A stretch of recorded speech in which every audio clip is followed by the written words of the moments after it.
En la Raya, con Cecilia Orozco Tascón, periodismo crítico e independiente.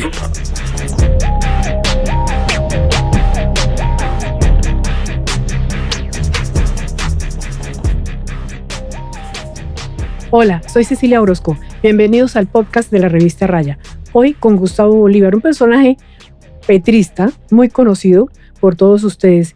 Él no solamente ha estado cerca del hoy presidente Gustavo Petro, sino ahora en el gobierno, sino también en la campaña. Y tiene siempre unas posiciones y unas opiniones muy polémicas, porque él no parece un político tradicional que se guarda sus opiniones y sus posiciones, sino que las va diciendo sin filtro, como si fuera un niño pequeño. Entonces, por eso lo vamos a entrevistar hoy. Gustavo, muchas gracias por estar en La Raya con Cecilia Orozco. A ti, Cecilia, muchas gracias por la invitación. Muy bien. El martes pasado se realizaron las manifestaciones que convocó el presidente Petro por los tropiezos que tuvo la reforma laboral en el Congreso. Esas marchas fueron para ustedes, para una parte, fueron muy multitudinarias en todas las ciudades, pero para la oposición y en las redes ha habido una discusión grande porque ponen videos que por ejemplo la Plaza de Bolívar está desocupada, otros ponen videos que está llena, etcétera. Para usted ¿esas marchas fueron un éxito o un fracaso? Cecilia, fueron un rotundo éxito, porque si bien es cierto que a veces incluso yo me equivoqué ahí en el fragor pues de la rapidez con que uno quisiera contar la noticia, agarra una foto por ahí que no es de ese día. Las de ese día fueron mejores que las que tomamos de fechas pasadas, y hay videos que no desmienten. Vemos una foto, pues puede desmentir, pero ese día, en el caso de Bogotá y por lo menos las 10 ciudades más grandes, las marchas fueron multitudinarias, impresionantes. Ustedes saben que me la he pasado en todas las marchas que se han hecho desde antes de la pandemia a la fecha, y para mí esta es una de las más grandes que ha habido en Colombia. Desde luego, el tema laboral le importa mucho a la gente, pero además de eso, ¿usted cree que se puede interpretar para ustedes, repito, como un anticipo de las elecciones? Estamos ya casi a un año. Claro, mira, es que, digamos, la coyuntura, que es una coyuntura de indignación frente al Senado de la República y especialmente la Comisión Séptima, pues se da dentro de un marco en el que el gobierno nacional viene siendo ninguneado, digamos así el término, por el Congreso de la República de hace año y medio para acá. Entonces, un Congreso que se niega a discutir el presupuesto nacional, por ejemplo, algo que nunca había pasado. Si uno dice, no, es que en tal gobierno tampoco se hizo, no, nunca había pasado que el gobierno tuviera que decretar el presupuesto. Después le niegan la ley de financiamiento, tampoco había pasado. Todos los gobiernos presentan ley de financiamiento que tiene como objetivo financiar el faltante del presupuesto para poder funcionar. También se lo negaron. Le niegan la reforma de la salud, la tuvo que volver a presentar. Y ahora le niegan la reforma laboral y seguramente en la misma comisión le negarán nuevamente la reforma de la salud. Entonces ahí es como un divorcio, una ruptura entre la democracia representativa, porque los senadores no están representando al pueblo y el pueblo siente que ya ellos no los están representando, y por eso salen a tomar en sus manos las riendas de su propio destino y acuden a una convocatoria del presidente de la República a una consulta popular. O sea que eso fue el abrebocas de la consulta. La gente quiso salir a ese llamado, que además fue, tengo que decírtelo porque hemos estado organizando muchas marchas, fue muy rápido. Una convocatoria que se hizo el viernes por parte de las centrales obreras, y ya el martes, mira la cantidad de gente que salió. Entonces lo que tú dices sí puede ser eso, la indignación de la gente haciendo que nos movilicemos para tratar de aprobar ya por la vía de un mecanismo de participación ciudadana esas reformas que el Congreso le está negando a la gente. Sin embargo, ese mismo día, a pesar de las marchas que fueron, hay que reconocer que fueron copiosas por lo menos, ese día el Congreso mismo, la Comisión Séptima del Senado, en donde se estaba discutiendo la reforma laboral, citó a sesión, sesionó y ratificó el hundimiento de la reforma. Quiere decir que al Congreso no le importó, digamos, no le importó en términos de presión la presencia de la gente en la plaza, e hizo lo que de todas maneras hubiera hecho. Esto entonces puede ser interpretado como un reto que el presidente les hizo, pero que no le funcionó, ¿o no? Yo creo que no les funcionó a ellos, porque, digamos, muy mala estrategia del Congreso de la República retar al gobierno ante una reforma que afecta a tanta gente. Es muy mala estrategia. Lo que hace es, yo lo digo así sinceramente, darnos una bocanada de oxígeno a un gobierno que ya lleva más de 2 años y medio en el poder. Entonces, lo que hacen ellos es, porque además se les vio votar con rabia, votaron con rabia decididamente a negarle las prerrogativas, las conquistas laborales a los trabajadores, 26 millones de trabajadores. Entonces yo creo que es una muy mala estrategia. A nosotros no nos funcionó desde el punto de vista legislativo, pero desde el punto de vista político sí, a todas. Y obviamente ahora que se empieza una campaña de 4 o 5 meses, o a lo menos 3 meses y medio, por el sí, pues obviamente se va a movilizar todo el país, nosotros vamos a movilizar todo el aparato estatal, las entidades públicas en los territorios, para que vayamos a buscar esos 14 millones de votos. O sea que políticamente no funciona, legislativamente no, pero quien está quedando mal hoy, quien está diciéndole a la gente, no representamos sus derechos, no representamos sus anhelos, es el Congreso de la República. Y solo por mezquindad política, ojo, que es lo peor. Esta polarización nos está llevando a que los perjudicados con esta guerra ideológica sea la gente.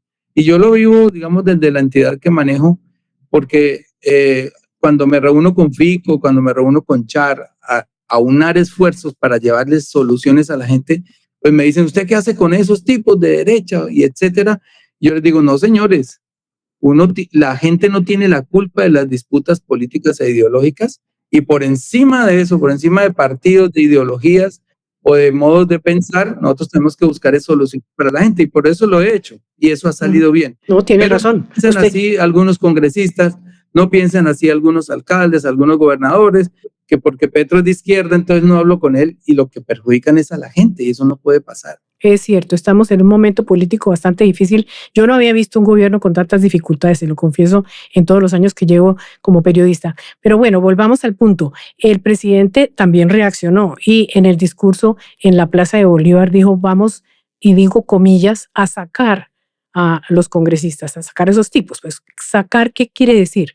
¿Alterar la democracia o de qué otra manera se puede interpretar? No, el presidente Petro ha demostrado ser un demócrata a carta cabal.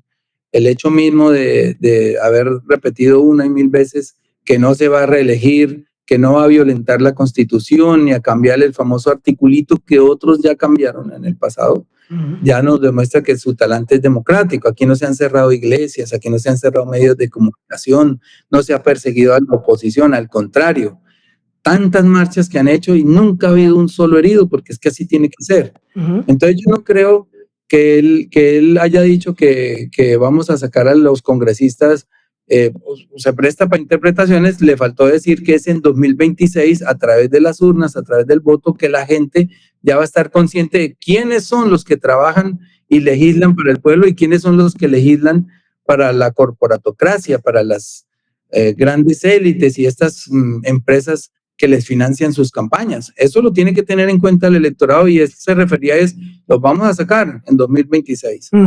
Bien, ahora, una forma de sacar a los congresistas también es sacarlos del juego de la discusión pública. En este caso, la consulta popular a la que está llamando el presidente, porque la consulta popular es simplemente acudir directamente al voto del pueblo para la misma reforma laboral que ya hundió el Congreso. Esa es una apuesta muy arriesgada. Es factible, por supuesto, que funcione, pero es arriesgada.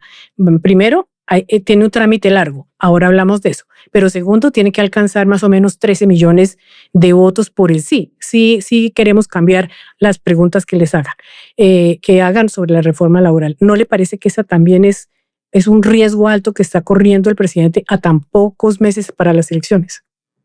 Muy arriesgada, mucho, peligrosa, pero en un momento en que la percepción, no la realidad, porque estoy dentro del gobierno y se están haciendo cambios profundos, pero en un momento en que la percepción, dado que los grandes medios han logrado ganar esa batalla de la percepción, es que se está haciendo un mal gobierno, pues el gobierno no pierde mucho. Ya de todas maneras, para mucha gente es un mal gobierno, pero si llegamos a conseguir esos 13 millones, 14 millones de votos, incluso 10, incluso 11 o 12, así no alcancen para pasar la consulta, lo que está demostrando el gobierno es que mantiene el nivel de aceptación de cuando fue elegido, y ahí echaría por la borda las encuestas. Dicen que está en el 28, en el 30%, etcétera. Entonces, hay mucho que ganar, creo que muy poco que perder, intentarlo vale la pena. Creo que están tocando las fibras de mucha gente en este país que se puede unir en torno a conquistar esos derechos, esas prerrogativas laborales o esos derechos a la salud a través de la consulta. Y es como decirle al pueblo, mire, si usted no se siente representado por estos senadores, represéntese a sí mismo. Salga y vote. Voten por su destino, voten sí o no a unas preguntas que les están haciendo, porque eso cambia su destino inmediatamente. O sea que es un reto difícil, pero muy interesante y para la democracia muy enriquecedor. Contrario a lo que muchos piensan, que es que Petro está saltando la institucionalidad, que siempre busca los caminos, obvio, pero todos los caminos que se buscan son institucionales. Porque si las cortes le cierran la puerta, le tumban media reforma tributaria, si el Congreso no le aprueba las reformas, si se siente el golpe blando económico, pues él tiene que buscar salidas, él no se puede quedar quieto. Imagínense un gobierno al que le cierren todas las puertas y se quede quieto. Él tiene que buscar abrir otras puertas. Y es lo que está haciendo con esta consulta. Me parece una propuesta muy audaz, además muy rápida. Lo tuvo que pensar muy rápido porque tan pronto como que se radicó esa ponencia negativa en la Comisión Séptima de la reforma laboral, ya él tenía presupuestado a los minutos, prácticamente fue que habló de una consulta. A veces le resultan las ideas, a veces no, pero esta le va a resultar. Por ejemplo, la constituyente no le cuajó, no había los tiempos, es mucho más difícil, pero esta le cuajó inmediatamente, la gente compró la idea y ahí está todo el mundo en modo consulta, listo a hacer la campaña, listos estamos. Bueno, hacer la campaña por el sí. La consulta es, de todas maneras, una figura que está contemplada en la Constitución, por supuesto, no está por fuera, no es inconstitucional, ni es salirse de la democracia, pero sí es cierto que, pese a todo, la dificultad no solamente es alcanzar los 13 millones de votos. Si usted recuerda, yo no recuerdo una primera consulta popular a nivel nacional que haya tenido éxito, o sea, que haya pasado. También es cierto que tiene una dificultad adicional, y es que los tiempos están muy cercanos. Tiene un trámite, eso puede tomar unos 6 meses y nos vamos a montar casi en el momento de las elecciones de Congreso y de Presidencia. ¿No creen que ustedes que esto puede llamar a confusión a la gente y crear una dificultad adicional entre Congreso y entre Casa de Nariño y Capitolio? Ahí aparece otra cosa interesante, y es si el Congreso vuelve a negar que el presidente convoque a la consulta popular, pues ahí sí se está haciendo un harakiri. Pero podría. Sí, usted tiene razón. Cuando convoque el presidente, sí, tiene que pasar por el Congreso. Es una movilización esos días impresionante, y el Congreso va a seguir, aunque yo me he dado cuenta que poco les importa su reputación o su marca reputacional, pero imagínense un Congreso de espaldas a un pueblo que se moviliza y le dice también le cerramos la puerta de la consulta.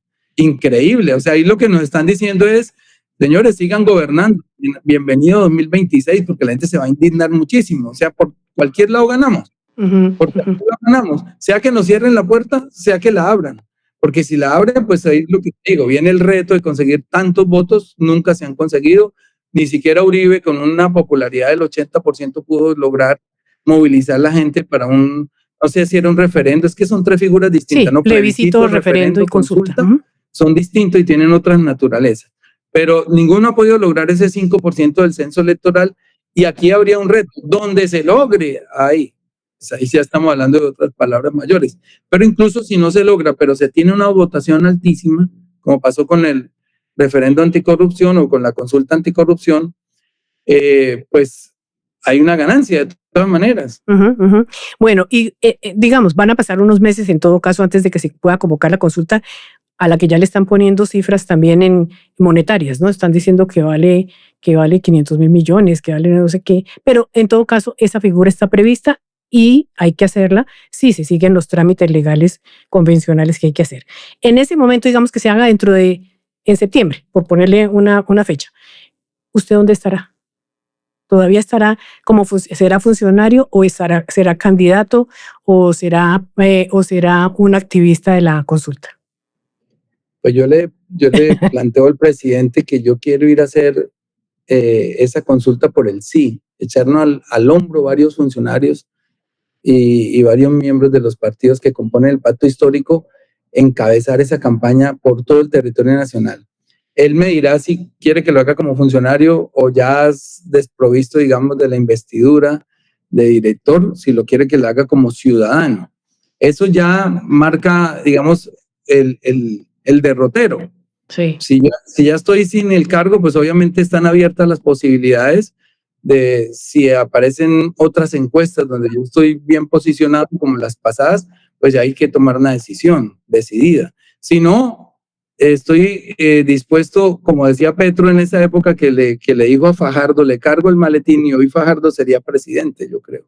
Si hubiera tomado la caña al presidente Petro, cuando le dijo, hagamos una encuesta y si usted me gana, yo le cargo el maletín, y Fajardo en ese momento estaba delante de las encuestas y seguramente hoy sería el presidente de la República. Entonces yo estaría dispuesto a cargarle el maletín a cualquier compañero o compañera que represente estas ideas, que represente esta lucha, con tal de que nosotros permanezcamos en 2026. En cualquier caso, usted no ha descartado ser candidato presidencial por una parte del petrismo, por el petrismo entero. Sí, de todas maneras está claro que hay una regla y es la consulta. Sí, para poder ser candidato o candidata, quien desee tener esa dignidad tiene que derrotar a los demás compañeros y compañeras en las urnas y ganar la consulta. Ganando la consulta, obviamente ya estamos hablando de la consulta interna. ¿Sería del pacto histórico o de qué partido o movimiento? Porque está difícil la unión del pacto histórico. Sí, ha sido difícil conformar ese partido único. Te confieso que llevan muchos meses, no se toman las decisiones y estamos corriendo un riesgo de perder la bancada en 2026, porque ya ustedes saben que como somos un partido mayoritario, ya no somos partido minoritario y la ley solamente permite coaliciones entre partidos que no superen el 15% del censo electoral.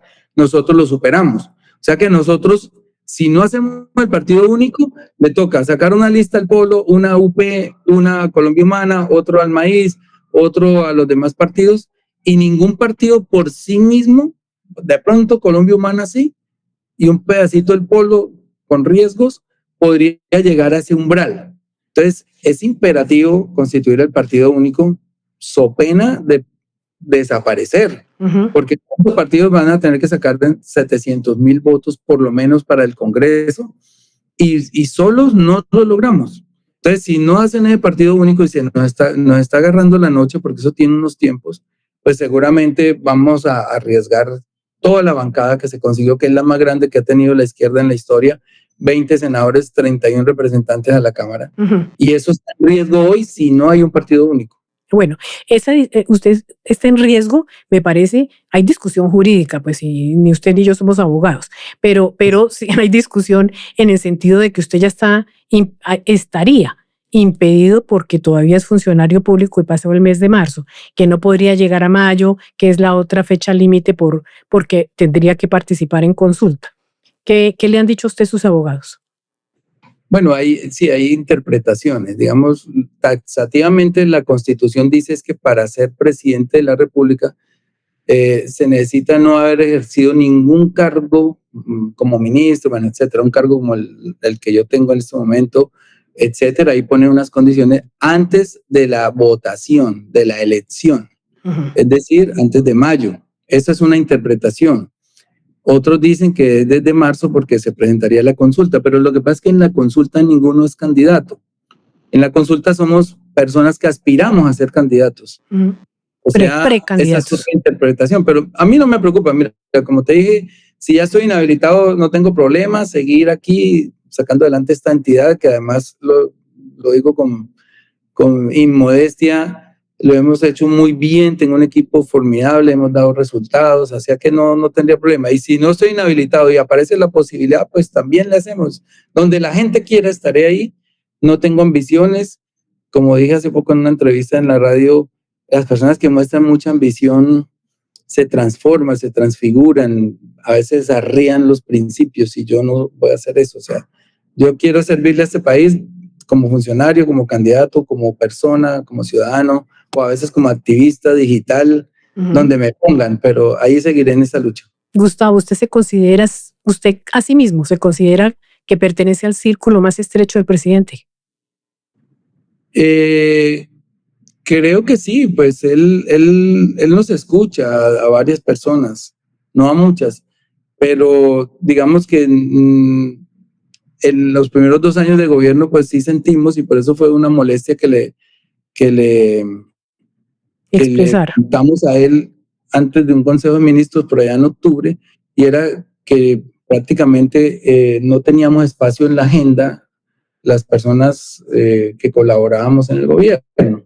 Entonces, eso sí se sintió en ese tiempo. Obviamente nunca hemos dejado de estar conectados por un chat que tenemos. A diario puedo hacerle consultas o sugerencias y él las atiende. Y de hecho ese día nos dijo, ¿pero para qué tenemos el chat? Entonces le dimos, sí, pero es que hay veces que queremos también la presencia y discutir. Un chat, el presidente siempre contesta con monosílabos, ¿no? Obviamente él se cuida para no dejar rastros de pronto de discusiones que alguien pueda filtrar, etcétera. Entonces, no es lo mismo un chat, sino la presencia y poder discutir temas, y eso lo perdimos durante 2 años mientras estuvo al frente de la agenda gente ajena al proceso. O sea, primero estuvo Lizcano, después en el DAPRE, después estuvo Carlos Ramón, después estuvo Laura, y teníamos mucha, digamos, felicidad de que llegara Jorge Rojas, pero duró 3 días, o sea, ahí se nos perdió un poco el resto, pero digamos, últimamente lo he podido ver más que antes. Ya, la semana pasada una vez, la semana antepasada otra, y hemos tenido más tiempo para discutir temas.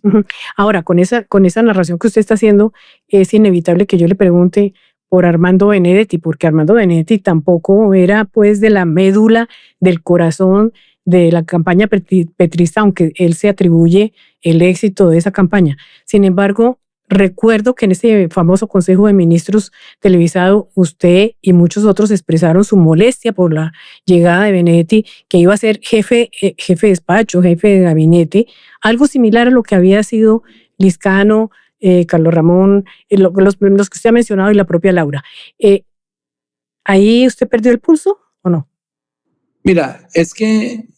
¿Usted solo no? ¿Ustedes? En 2018, Gustavo Petro supo que la izquierda sumada al centro teníamos un techo, y ese techo fue de 8 millones de votos. Esa vez se hizo una campaña formidable, gigantesca, pero hasta ahí llegamos. Para 2022, él ya leyendo y aprendiendo de esa votación, dijo, pues aquí nos faltan 2,5 millones de votos, 3 millones que no se van a conseguir. Ya digamos, es nuestro techo en ese momento. Y él sabe que tiene que recurrir a fuerzas de la política tradicional para poder conseguir esos votos que faltaban y ser presidente. Ahora, para abrir ese espectro, yo me acuerdo que nosotros teníamos un programa que se llamaba Los Gustavos, que lo transmitíamos los domingos por internet y por diferentes plataformas, y ahí leíamos unas columnas que escribíamos dominicalmente durante la pandemia. Lo recuerdo, sí. Escribí como unas 60 columnas cada uno, y cuando nos sentábamos a leerlas, la del 20 o 21 de junio, me puedo equivocar por un día o dos, 19 o el 21 de junio o 20, de 2021, él escribe una columna que se llama Un Pacto Histórico, y convoca todas las fuerzas por encima de sectarismos. A él le molesta mucho que nosotros muchos seamos sectarios. Por encima de sectarismos, y dice, vamos a abrir el espectro para atraer otras fuerzas y tratar de ganar la presidencia. Entonces, esa vez, cuando leímos esa columna, que fue una invitación a otros sectores, durante la semana nosotros éramos senadores ambos, con el presidente Petro, y nos llegó ahí nosotros nos sentábamos en la curul, éramos, digamos, compañeros de pupitre, y ahí llegó Benedetti y llegó Roy. En la primera vez, digamos, esa columna fue un domingo, digamos, el martes o miércoles, que es cuando nos reunimos en las plenarias, ahí llegaron ellos. Uh-huh. Y empezaron las preguntas, ¿y cómo es eso del pacto histórico, Petro y tal, y que no sé qué, que nos encantaría, que nos gustaría? Y empezó una conversación con ellos, son los dos primeros que llegaron. Después se fueron sumando otras fuerzas, digamos, liberales progresistas, porque el Partido Liberal tiene una ala de derecha, pues, marcada, que no debería ser por el solo nombre de ser Partido Liberal, pero, digamos, tiene un presidente que ha votado por Duque, por Rodolfo, uh-huh. Eso es bastante extraño. Y ahí se empieza a configurar eso. Entonces, el presidente les confía a ellos como tender ese puente entre el progresismo y la vieja clase política para poder configurar esas mayorías que al final se lograron. Entonces, por eso es importante el trabajo de ellos. Nosotros no lo hemos desconocido. Yo, de hecho, dentro de la intervención que hice en ese Consejo de Ministros, dije, reconozco el aporte de ellos a la campaña y al triunfo del presidente Petro, pero considero que no debería estar ahí. Porque es que lo que creíamos, y hoy no sabemos ya si estábamos equivocados o no, es que él, o lo que se rumoraba, era que él iba a ser el jefe del gabinete. Y obviamente ahí había unos ministros que no hubieran podido aceptar que Armando Benedetti fuera su jefe. Entre ellos, por ejemplo, Iván Velázquez, la misma Gloria Inés, nosotros decíamos, pero ¿cómo va a venir el señor de jefe nuestro? ¿Por qué no lo ponen en otro lado? Incluso íbamos a proponerle al presidente que lo nombrara ministro, que Armando siempre ha querido ser ministro, pues por lo menos es lo que nos decía, y no nos molestaba que fuera a un ministerio. Pero como todo pasó tan rápido y cuando nosotros íbamos a hacer esas propuestas y a manifestarle esa molestia al presidente, se presentó el Consejo de Ministros y nos dicen, hoy va televisado, nosotros no alcanzamos a hablar con el presidente y lo que nos sorprendió es que nos tocó hacerlo en público. Sí, pero... Y por eso, pues fue lo que pasó ahí en vivo, o sea, nosotros, porque la alternativa de quedarnos callados por el hecho de que estábamos grabando sencillamente era decir, no nos molesta que lleguen estas personas y ya era como volvernos parte de un todo. Sí. Como decir, tranquilo, aquí somos la misma cosa. No, nosotros tenemos que desmarcarnos. Y también era un acto de cobardía, ¿no? Decirlo en privado y no en público. Claro, era más fácil en privado, pero ya cuando estábamos en vivo y empezó a desarrollarse el Consejo de Ministros, la primera que toma la palabra es Francia Márquez y manifiesta ese inconformismo, después Susana, después yo me solidarizo con ellas y digo lo mío, y empezamos ahí varios. Y obviamente al presidente, pues no, obviamente no le podía gustar eso, porque él estaba tratando de romper un esquema, y era que todas las cosas del gobierno se manejaban en privado desde hace 2 siglos, pero con una transmisión de un Consejo de Ministros, lo que le estaba diciendo al país, este gobierno va a ser de puertas abiertas, ustedes pueden ver transparentemente nuestras discusiones y bienvenidos. Y pues ya ustedes vieron el rating y la cantidad de gente que se metió a ver esto, fue impresionante, impresionante. Y fuera de eso, pues hubo de todo. Ahí hubo lágrimas, hubo peleas, hubo inconformidades, Entonces eso se volvió prácticamente, tuvo todos los ingredientes, yo como libretista. Una telenovela como las que usted hace. Correcto. O sea, a mí me dicen, eso es libreteado. Le dije, no, hermano. La gente creía que eso era libreteado. Yo les dije, pues, ni el mejor libretista es capaz de armar ese libreto, porque realmente salió con todo. Bueno, salió hubo amor, hasta yo terminé diciéndole a Petro que lo amo, sí. Otra llorando, y eso fue una cosa muy que loca, se fue técnicamente, pero también, no pasó, nunca lo... Perdóneme, le digo, Gustavo, pero también es suicida, ¿no? Porque la transparencia completa en cualquier gobierno puede resultar muy mal, porque es, desde luego, eso es como en las casas, los trapos sucios se lavan en casa, no quiere decir que no haya transparencia en el manejo de los recursos públicos, de las decisiones públicas, pero hay ciertas intimidades que no deberían salir. A mí y yo creo que a muchas personas les pareció que ese Consejo de Ministros fue una muestra de la debilidad del gobierno, de la falta de cohesión, de la falta de propósitos comunes, etcétera. Pero no discutamos el punto, sino más bien la opinión de quienes se expresaron en contra de la presencia de Benedetti, y es muy respetable esa posición, es porque tienen, y yo creo que la siguen teniendo, una opinión negativa sobre la forma como Benedetti maneja la política. ¿Usted ha cambiado esa opinión negativa o la sostiene? Lo que pasa es que, digamos, cuando pasa la campaña, Benedetti lo nombran en la Embajada de Venezuela. Nadie, digamos, había dicho nada de él hasta que llegan esos audios, los que se filtran en la revista Semana.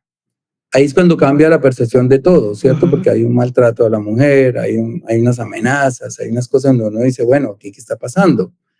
O hay algo que no sabemos, ¿qué es lo que está pasando aquí tras de esto? Entonces, ahí es donde cambia la percepción hacia Armando Benedetti. Después viene el escándalo de la embajada, no sé si fue en España, o bueno, cuando él estaba embajador en la FAO. Después, obviamente, la esposa salió a desmentir esto, pero quedó ahí la estela de duda. Y por eso era que todos esos ruidos eran los que nos llevaban a decir, esta persona no puede ser nuestro jefe. Era todo lo que queríamos decir, sin desconocer su valioso aporte a la campaña, porque yo tengo que decirlo, yo estuve en las dos campañas, tanto en la de 2018 como en la de 2022, y en la de 2022 Benedetti se echó el trabajo al hombro, organizando los eventos, buscando recursos. Bueno, lo vi muy activo. No podemos decir que ganamos por Benedetti, obviamente, porque ya teníamos una base de 8 millones de votos y tal vez Francia Márquez trajo otro 1,5 millones de votos, facilito. Sí. Pero sí fue fundamental la organización, que él le imprimió, digamos, a la agenda. Yo creo que llegamos, alguna vez yo las conté, y llegamos a más de 100 manifestaciones con plaza llena. Eso es una cosa bárbara. Y eso requiere una logística detrás muy, muy enorme. Y él estuvo al frente de eso, entonces uno no podía desconocer, no, el tipo ya trabajó, ya nos colaboró en el triunfo, chao. No, pues tampoco. Pero lo que estábamos reclamando, lo único que íbamos a reclamar ese día era que no fuera jefe de gabinete, y después el presidente nos dice, es que ese cargo no existe, es jefatura de despacho, y él no iba a ser el jefe de ustedes. Entonces, por eso le digo que no sé si a esta hora nosotros fuimos los que nos equivocamos o interpretamos mal, o si iba a ser jefe del gabinete, pero lo cierto es que se presentó esa crisis y ya ustedes vieron en lo que terminó. Bueno, de todas maneras, Benedetti tiene sin desconocer, como usted dice, lo que pudo haber hecho en la campaña, tiene una imagen bastante opaca de su ejercicio parlamentario, de su ejercicio público. Tiene además varios líos judiciales sin resolver. Nadie lo puede condenar todavía, pero de todas maneras es un hombre, por decirlo menos, polémico. ¿Por qué cree usted que el presidente, pese a lo que nos ha contado de sus actividades muy importantes en la campaña, por qué cree que el presidente se está jugando el todo por una persona tan debatida públicamente? Bueno, mira, lo que pasa es que a 1 año y medio de terminar el gobierno, el presidente ya se va al extremo del pragmatismo. Aquí ya no caben discursos, aquí ya no caben promesas, aquí hay que hacer. Aquí hay que mostrar unos resultados si queremos quedarnos en 2026, y él llama a personas que ya les probó su eficiencia, ¿cierto? Y entonces yo creo que lo que se está aferrando a este tipo de personas es porque son eficientes, realmente lo son. Yo no soy legal y siempre reconozco las cosas. Y Armando es un tipo eficiente, y además necesita unas relaciones con el Congreso para poder aprobar sus reformas, porque esa es la razón de ser de Gustavo Petro en la política, son las reformas sociales. Él, cuando se toma las armas, cuando da toda esa lucha desde el M-19, cuando va al Congreso a hacer los grandes debates, es lo que busca, y ha sido su razón de ser, digamos, en la política, son las reformas sociales. Entonces él dice, bueno, ya, he ensayado con cuántos ministros. Aquí, por eso yo siempre explico eso a la gente cuando me dice, es que traen gente de otros lados, y les digo, no, es que si él quisiera tener un ministro del interior, de las entrañas del progresismo, no lo consigue, porque no tenemos buenas relaciones con el Congreso. Entonces, por eso el primero fue Prada, el segundo fue Velasco, el tercero fue Cristo, el cuarto ahorita es Benedetti. Si uno mira esos 4, todos son del santismo, aquí no hay ninguno de izquierda. ¿Y es por qué? Porque pues obviamente él necesita conectarse con el Congreso personas que hayan estado mucho tiempo en el Congreso, esos 4 estuvieron en el Congreso mucho tiempo, que conozcan a los congresistas, que sean amigos de ellos, que charlen con ellos, y por eso es que nosotros no tenemos cómo poner ahí un ministro del Interior. Sin embargo, ¿por qué usted no es el ministro del Interior? Le digo, porque no consigo ni un voto, ni yo creo que ni los de mi bancada, porque siempre somos muy críticos. Entonces, son trabajos que saben hacer ellos y lo hacen bien. De hecho, pues miren cómo tan pronto llegó, en 3, 4 días organizó la votación de Cámara y pasó la reforma en la Cámara. Y seguramente le hubieran dado más tiempo, lo que pasa es que estos 8 senadores se rancharon a que no pasaba la reforma laboral y obviamente no se alcanzó a hacer un buen trabajo en plenaria, pero seguramente hubieran tenido tiempo, también la pasan en plenaria. Sí, bueno, de todas maneras, no hay un momento más crítico, creo yo, de las relaciones entre el Congreso y el gobierno que este. Ahora, no se le puede adjudicar la culpa a Benedetti, tampoco el triunfo, ¿no? Pero quería ir para otra parte. Usted, Gustavo, se ha caracterizado por ser muy franco en sus respuestas, por siempre decir lo que cree y lo que piensa, inclusive cosas que no conviene decir en público. Usted siempre ha mantenido una raya, digamos, ética en el manejo de la cosa pública, pero también en el manejo de la cosa política. ¿Usted iría hasta dónde en caso de que las prácticas de Benedetti, que han sido, hay que decirlo abiertamente, sin connotación delictiva ni nada, que han sido clientelistas? Para hablarlo con toda franqueza en el Congreso, si esas prácticas tienen que imponerse para que el presidente y su gobierno tengan éxito. Es que mira, digamos la politiquería en Colombia es estructural. Aquí todo está diseñado para que sea así. Entonces, desde la misma naturaleza de la elección del contralor y del procurador o procuradora, ya empieza a tejerse esa politiquería, porque ustedes nunca han visto, por ejemplo, que a un procurador lo elijan por una votación reñida o una votación dividida. En el caso, por ejemplo, de todos los últimos procuradores siempre sacan 170 votos contra 1 o tantos votos contra 2, porque al final, cuando la misma clase política se da cuenta cuál es el favorito, todos se alienan ahí y se van con ese ganador precisamente para comprar su impunidad, ya sea como congresista, ya sea como grupo político, porque ellos tienen gobernadores, tienen alcaldes, tienen concejales, y entonces pues se presenta ese yo te voto, tú me tapas. Entonces casi a todos los procuradores y contralores los eligen unánimemente, y esa es la naturaleza, digamos, principal de la corrupción, es un mal diseño institucional. Yo presenté, Cecilia, 2 proyectos de ley para cambiar esto, obviamente ni los pusieron en el orden del día, y con mi equipo estuvimos casi 2 meses trabajando los proyectos para que la elección del contralor y del procurador se hicieran por concurso de méritos. Bueno, ahí hicimos unas propuestas, o que los ternaran las 3 cortes, el Consejo de Estado, Constitucional y la Corte Suprema, y de ahí salieron. Pero nunca se pudo, porque eso, mientras no cambiemos eso, mira, ahí empieza la corrupción. Lo segundo, la financiación de las campañas. También presentamos ese proyecto, de que tiene que ser estatal. Bueno, pero la pregunta hoy es con Benedetti presente, que él es experto en esas prácticas. Sí, por eso es que estaba haciendo un poquito de contexto. Ya me estoy volviendo un poco petrista haciendo contextos largos. Sí. Pero, o sea, cuando la financiación viene de contratistas, de grupos económicos o de narcotráfico, entonces cuando se permite que haya influencia de dinero externo en las campañas, también empieza una corrupción. Entonces, digamos que toda esta clase política yo la termino entendiendo hoy, porque es lo que les toca hacer. Ellos me decían a mí, Bolívar, es que usted pone su nombre y obviamente como usted tiene votos de opinión, pues tan fácil que lo eligen y no necesita gastarse 2.000, 5.000, 10.000 millones, 20.000 le meten a una campaña. Entonces, para usted es muy fácil, pero para nosotros en los territorios nos toca así. Venga, ¿qué entidad le saco a este gobierno para poder tener aquí unos votos a través de la burocracia, etcétera? Entonces, el diseño de la política es así. No es que todo el mundo quiera ser malo, todo el mundo quiera ser corrupto, politiquero, clientelista, sino que así está diseñada y eso hay que cambiarlo. ¿Cómo hay que cambiarlo? Pues hay que hacer una reforma constitucional que nunca van a hacer ellos mismos. O sea, es muy difícil el camino. Entonces, ahí aparecen estas personas.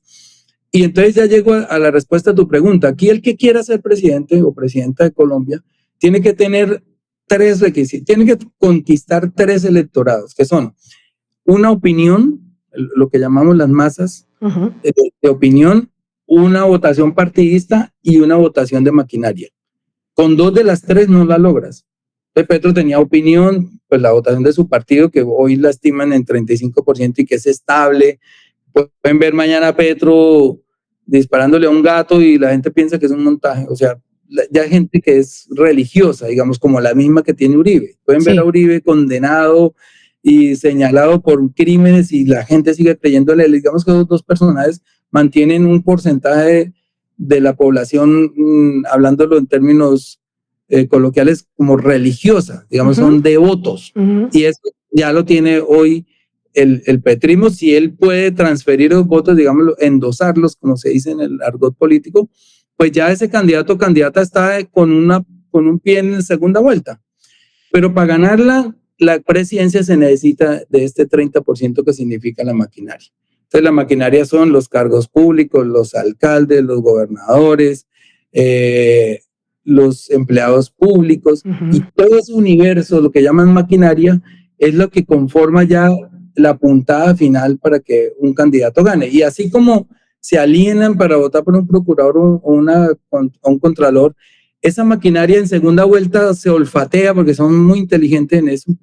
¿Quién va a ganar? Y se vienen todos con esa persona. Ya no les importó que fueran de izquierda, por ejemplo. Bueno, pero qué tristeza. Qué tristeza tener que... Acuérdense que el Partido Conservador empezó en la coalición de gobierno. Sí, yo sé, pero qué tristeza tener que pasar digamos, por la parte, por el nivel más bajo ético para poder conquistar la presidencia. Ahora, sigamos. De todas maneras, entiendo su punto de pragmatismo, pero hay quienes creemos y tenemos la ilusión de que llegue un día en que la política sea superior y un poco más pura. Ahí te digo una cosa, entonces ahí están los 2 caminos. El camino que yo tomé en la candidatura a la alcaldía de Bogotá, aquí a esta tarima no se sube ningún concejal corrupto, aquí no entra ningún peso que no sea de un préstamo bancario, y así lo hice, y perder, eso es una. Y perdí feliz porque pues no me comprometí con nada, fue la campaña más limpia, la más barata además de las 3. Y yo quedo feliz con eso porque voy construyendo un camino que algún día el país va a entender, y seguramente en 20 años elegirán a alguien sin ese 30% de la maquinaria. Y el otro camino es, oiga, tenemos una responsabilidad que es parecida a la que se planteó cuando estaban en segunda vuelta Santos y Zuluaga. Sí. Sí, ninguno es de izquierda, pero hermano, nos toca ir a votar por alguno de los 2 porque si no esto vuelve la derecha o vuelve la secuela de violencia, y ahí en los territorios la gente tiene mucho miedo. Entonces ya ahí es donde uno tiene que decir, ¿qué hago? Digamos, el que pase a segunda vuelta o la que pase a segunda vuelta tiene que decir, bueno, me voy por un camino de puritanismo y no importa perder, o tengo la responsabilidad de no permitir que regrese la derecha. Entonces son cosas muy difíciles, no son tan sencillas. No es blanco y negro. Considerar como de 2 más 2 es 4, sino, bueno, hay que considerar muchas cosas. Bueno, usted fue uno de 7 u 8, volvemos al Consejo de Ministros famoso televisado, que expresó su desacuerdo con una medida que en ese momento el presidente consideraba necesaria, que era incluir a Benedetti en su gabinete o en su entorno más inmediato. Pero usted fue tal vez el único, con Augusto Rodríguez, el director de la UNP, que permaneció, todos los demás se fueron. Eso le da cierta prelación a usted, vistas las próximas elecciones, frente al petrismo en general, sobre otros posibles candidatos. ¿Cree usted que el hecho de que usted haya permanecido es un empoderamiento, palabra que no es como tan castiza, que le ha dado el presidente a usted? Pues mira, digamos que la ley ya está diseñada, no la estamos cambiando nosotros. Ahí dice que un año antes, si ya estoy inhabilitado, pues ya no pude, y si no estoy inhabilitado, pues digamos estoy dentro de los términos de ley. Sí. Pero yo decía ayer en un video que publiqué anoche, si cumplir cabalmente con los deberes, si inaugurar obras, si revivir elefantes blancos, y contratar hasta el último peso que me entregan en la entidad, y financiar más de 270 obras, que es lo que hemos hecho en Prosperidad, es hacer política, pues ojalá todo el mundo hiciera política. Magnífico sería que todo el mundo se gaste todo el presupuesto con transparencia, sin escándalos, de domingo a domingo en los territorios. Pues si eso la gente lo considera hacer política, pues bienvenido, porque ojalá todo el mundo lo hiciera. Imagínense, ya no hubiéramos devuelto ningún peso en los 2 años anteriores. Y entonces la gente entra uno como en unas disyuntivas, ¿no? Porque el presidente dice, tienen que comunicar lo que están haciendo, y nos ha dado todas las directivas siempre en los consejos de ministros, que mientras hagamos cosas y no las comuniquemos, pues es como si no se estuvieran haciendo ante la percepción de la gente. Entonces yo las comunico, pues porque yo tengo unas redes sociales robustas, y yo las comunico, y entonces la gente dice, es que está haciendo política. Yo digo, bueno, alguna de las dos cosas. Si no hago nada, pues eso pero no me contestó. Presupuesto, no sirve para eso, le quedó grande la entidad. Y si lo hago bien, entonces está haciendo política. Por algún lado lo van a criticar a uno. Sí, pero no me contestó sobre el respaldo que el presidente le dio, haciéndolo permanecer en su grupo, en el círculo cercano de la Casa de Nariño, mientras que a otros que también consideraba él valiosos, no solamente les permitió irse, sino que a algunos los despachó con malas maneras también incluso. Yo lo que sentí es que el presidente, en ese momento, como estaba haciendo tantos cambios, prácticamente que la mitad del gabinete era nuevo, quería que, digamos, las entidades que estamos dando resultados nos mantuviéramos un tiempo más para que no se notara toda esa curva de aprendizaje que van a tener los nuevos ministros, que significa prácticamente una quietud de la actividad, digamos, administrativa. Entonces yo creo que fue por eso, pero también tengo entendido que Susana Muhammad y Alexander López, que también son dos personas que salieron en esa crisis, van a regresar con otros cargos. Eso es lo que nos han planteado, ojalá sea así, porque son personas muy valiosas. Y ojalá volvieran los demás en otros cargos, porque realmente no hubo una pelea con el presidente, ahí ninguno salió peleado, simplemente unas diferencias, y en la izquierda, en el progresismo, hemos demostrado que nosotros somos deliberativos, que no somos simplemente obedientes en todo el sentido de la palabra, sino que cuando tenemos desacuerdos, pues los manifestamos, y siempre aquí, estos consejos de ministros que ustedes vieron televisados, así han sido todos. Yo pues ya llevo más de 50 años. Muy movido. Así han sido todos, siempre tenemos diferencias con el presidente, él algunas las acepta, otras las aceptamos nosotros, pero siempre es muy movido, exacto, no somos 19 ministros y 6 directores de departamento moviendo la cabeza como un perrito de taxi, sino, presidente, a mí me parece que esto, y él es una persona que escucha, a pesar de que mucha gente tiene la percepción de que él es como un poco egocentrista, el presidente Petro escucha bastante y a veces nos da la razón, a veces no, pero por algo él es el presidente, es el que dirige la orquesta. Entonces, tal vez la gente se aterró porque nunca lo había visto, pero ha habido unos más movidos que ese todavía. Óigame, usted hizo una expresión en ese consejo y ahora la recordó, pero quisiera hacerle la pregunta ya casi para terminar. Usted dijo que, presidente, yo a usted lo amo. ¿Por qué se le salió esa expresión tan curiosa, tan graciosa, que finalmente terminó siendo como una de las más recordadas del consejo? Bueno, porque al presidente le pasaron una lista que no era tan cierta de obras que están inconclusas. Y realmente hay muchas inconclusas, pero porque en 6 meses tú no haces un aeropuerto o una obra de infraestructura gigante, solamente el diseño de un acueducto puede llevar 1 año, la prefactibilidad, la factibilidad, la convocatoria a una licitación, la adjudicación, todo eso puede pasarse 1 año y medio. Entonces, obviamente, él le dicen, vea, hemos hecho toda esta promesa y no se han cumplido sino tal. Oye, pues no le dijeron que la mayoría están andando, que son procesos lentos que se van a surtir y que las vamos a cumplir. Entonces, ahí yo le digo, presidente, a usted le informaron mal, solamente... Y además estaba hablando de 195 obras y deja la percepción de que eso es todo lo que se está haciendo en el gobierno, pero eso es, él se estaba refiriendo ahí a los consejos de ministros que se hicieron en las regiones, como en 8 o 9 ciudades, y allá se hicieron unas promesas, no son todas las de gobierno. Entonces ahí le digo yo, presidente, solo de prosperidad social en 2024 dejamos contratadas 217 obras, solo de prosperidad social, imaginen, entre todas las entidades, tienen que ser miles. Y entonces le dije, es que nosotros aquí estamos porque nosotros amamos este proyecto. Nosotros, el pueblo a usted lo ama, yo a usted lo amo, presidente. Digamos, ese fue el contexto, pero a mí me salió así porque yo siento que el presidente es una persona que a la que pocas veces la gente se refiere así, pues digamos, desde la distancia sí, pero los que estamos cercanos, pues siempre estamos llevándole problemas. Sí, no, él tampoco, la personalidad de él tampoco es cálida, digamos, él es un hombre más bien frío y distante, ¿no? Entonces Correcto, decirle lo amo es como... bastante introvertida, poco manifiesta su cariño, él lo manifiesta con hechos. Por ejemplo, yo a veces pienso que está bravo conmigo o que es desagradecido y de repente dice, no, Bolívar encabeza la lista o Bolívar es el candidato de tal cosa. O sea, lo manifiesta con hechos, digamos, él es muy poco dado a decir muchas gracias o, uy, está haciéndolo muy bien, sino que más bien le dice uno, quédese otro poquito. Entonces, por ejemplo, a mí me dijo, quédese otro poco.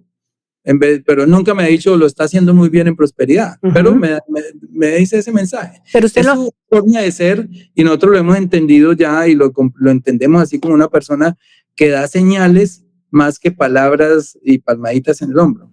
Entonces, en ese tipo de personalidad tan fría como la que parece tener el presidente, ¿usted le repetiría, presidente, yo lo amo o nunca más volverá a decir esa frase? No, es que yo lo dije porque realmente lo siento. Mire, si yo no amara a ese vergajo del presidente Petro, yo estaría en otro lado. O sea, a otra persona no le sacrifico lo que le he sacrificado a él por acompañarlo en una lucha que yo siento que tiene un sentido, y es que la gente que estuvo, el que estaba donde yo estuve, digamos, yo tengo un origen en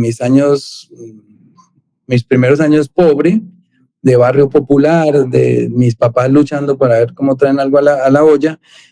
Digamos, yo me sumo a esa lucha del presidente Petro porque yo siento que es auténtica, que es lo que más le importa son esas reformas sociales, transformar la vida de la gente en los territorios, y yo por eso entro ahí, eso se hace cuando uno tiene amor por una causa, y yo tengo amor por la causa y el líder de la causa, pues él, pues ese amor también está directo para él. Yo sí amo al presidente genuinamente, sin lamerle, porque yo le pido que me deje ir hace rato. Y no necesito un puesto, pues yo tengo mi vida asegurada, ya tengo mi profesión, yo puedo regresar mañana al cine, a la televisión y no tendría problemas, pero yo estoy aquí es porque hay un amor por esa causa y por ese líder.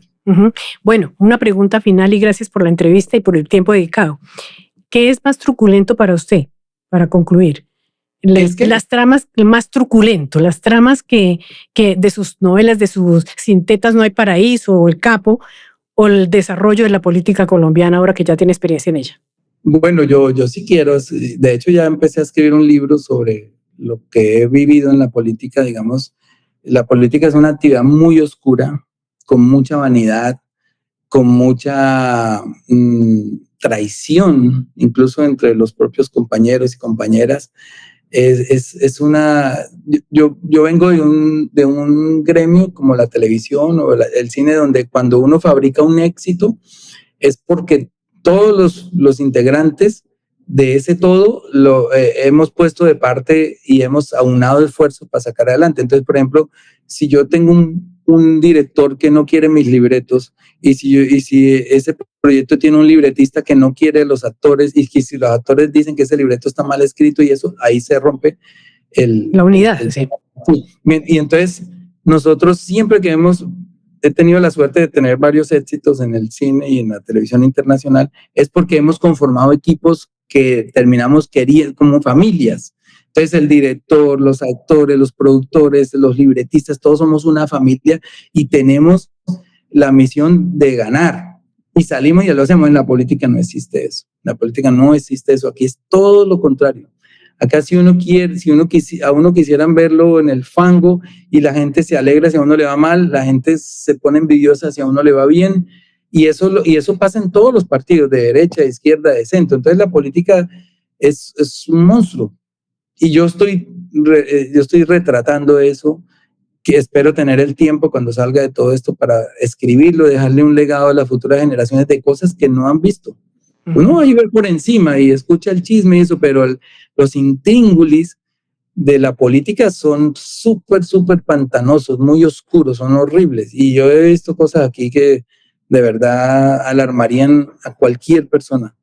Y yo lo quiero dejar plasmado en algún libro pronto en una serie, no sé. Pero yo estoy trabajando en eso, recogiendo datos. A veces yo voy al Congreso y me encuentro alguien del aseo que me dice, yo tengo cosas para contarle para su libro, y me siento con él y yo me quedo aterradísimo. O gente que ha estado muchos años allá dentro del Congreso o dentro de la presidencia y le empiezan a contar uno cosas, pero uno no terribles. No puede creerlo. Imagino. Esa una pregunta corta para también una respuesta muy corta. Ese libro que está escribiendo o que escribiría va a tener una relación de nombres propios, porque es mucho más valioso decir los nombres reales que unos ficticios. Nombres propios donde se pueda, digamos, donde haya condenas, porque pues ya sabes cómo es la legislación. Si yo si hago un señalamiento con nombre propio, tengo que tener unas pruebas. Y muchos de los políticos más sagaces son los que nunca se dejan condenar, porque tienen amigos en las cortes, porque tienen amigos en la fiscalía.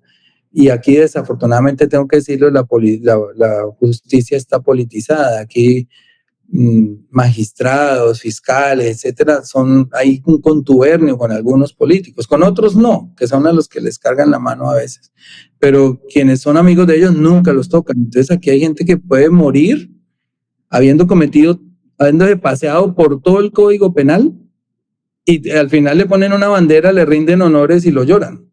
Y eso ha pasado aquí con muchas personas porque tenemos varios ejemplos, sí, presentes. La justicia. Tenemos varios ejemplos presentes. Gustavo, muchísimas gracias por haber atendido nuestra entrevista y que le vaya bien en su futuro como candidato o como funcionario hasta el final del gobierno Petro. Bueno, Cecilia, muchísimas gracias. De verdad, muy amena esta entrevista, me pasó el tiempo muy rápido. Bueno, gracias. Adiós, Cecilia, muy amable. En la Raya con Cecilia Orozco, un podcast de Revista Raya. Cada semana, un nuevo capítulo.